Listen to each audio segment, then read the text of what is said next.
our eyes and ears. Go ahead, Riley. Imagine waking up one morning to incredible fame and fortune. Your country is under the control of a corrupt government, yet you now have the power to make a difference. Do you? Today, I would like to talk to you about the two major approaches in which Russian opera singers use their art form as a platform. While you may not care about opera itself, it's important that we as citizens learn how we can speak out about things we believe in, and I think that they're using their art form in an unconventional way, which is pretty cool. I love opera. It's actually my major here at UT, and I have done a lot of research on this topic. The two approaches in which Russian opera singers use their art form as a platform are through social media and the creation of operas. First, let's look at how the opera singers are using social media. A lot of these opera singers have blogs that they like to post about current events or their political beliefs, and they use it as a platform to talk to their fan base a lot. In a 2017 journal article from the Journal of Post-Soviet Democratization, Maria Golgina, who is a famous opera singer, posted a picture on her blog talking about an earthquake that happened in Italy. She added a picture of her wearing black clothing because she played a mourning woman in an opera. And she kind of used that to create a link between her career and the current events that were going on and affecting her fans. In the same 2017 article, Anna Netrebko, who is also a famous soprano, was interviewed about why she posted so much about her personal life on her blog. And she said that she thinks that opera singers have a bigger cultural difference than most people because they travel around the world a lot. And she thinks it's interesting, so she kind of gains credibility by showing her fan base how she is working and what she does on a daily basis.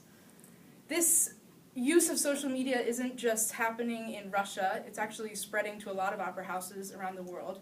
And according to a 2017 Opera Canada article, Michelle Bainton, who is the marketing coordinator for the Toronto Opera, says that they've started using social media to do programming year-round. So it's kind of helped them bring the industry up and have a more interactive voice within their community, which is very exciting. Now that we've talked about social media, let's move on to the creation of operas. A lot of composers and singers use operas as a way to express their feelings and beliefs. Sometimes they're for the government, sometimes they're against the government. It kind of depends on the person. In a 2016 journal article called Catherine II's The Early Reign of Oleg, Catherine II wrote an opera about her patriotism for her country, and she used a lot of Russian folk songs within the music to kind of solidify that idea of nationalism and patriotism, which then spread throughout the country because people went to see the opera. Likewise, in an NPR Music article from 2010, Shostakovich, who is a famous Russian composer, wrote an opera called Lady Macbeth of Mtsensk.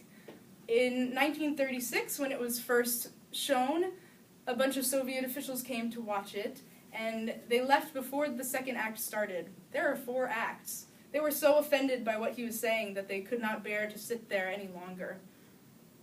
In a 2009 Time magazine, Valery Gergiev, who is a concertmaster, they talk about how he creates programs to talk about his feelings and beliefs, and usually they're pretty controversial. He was interviewed and he said, "This country is very big. If your voice is very soft and you don't make it clear how it should go, it probably won't go." This is important because it shows that even through art you can express your feelings and tell people what you really mean, which can be applied to all of our lives. To recap, 2 methods that Russian opera singers use their art form as a platform are through social media and the creation of operas. Luckily, you don't have to be a famous opera singer to make a difference in your community. Thank you.